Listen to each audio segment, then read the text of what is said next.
नमस्कार मित्र आपको स्वागत मो नुआ मिनी ब्लॉग चैनल देखिए एक बिरयानी प्रस्तुत होती प्रथम गोटे पात्र में गरम पानी बसई से गोटा मसला धनिया पत्र जीरा और लेंबू चुपुड़ी बिरयानी चाउल पकई फुटेबे 30 मिनट मैरिनेट कर चिकेन को रसुण पेस्ट और चिकेन और दही मिसई भल भाव मैरिनेट कर छाड़देवे 30 मिनट गोटे पात्र में हल्का तेल पकई पियाज भाजिबे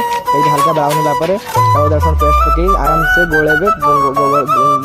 गोल सारापर स्वाद अनुसार लुण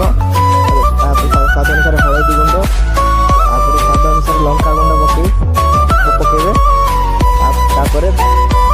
हल्का गोलेबे मिक्स कला भल भाव कषिबे कषिगला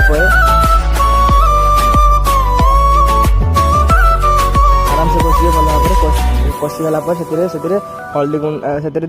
जीरा गुंड एवं चाट मसला एवं गोलमरिच गुंड पकई भल भाव मिसेबे पानी देदेवे पानी भल भाव फुटेबे फुटीगला दही एड करेंगे दही एड कले भल लगे टेस्ट भल आसे दही एड कर सारापर भल भाव कषिबे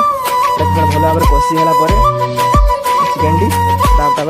ओह्लैआनी गोटे पात्र में चाउल चिकेन कष भजा होता पियाज और बिरयानी मसला पकई तापर आउ गोटे लेयर देवे लेयर देलापर आउ गोटे लेयर देवे लेयर देलापर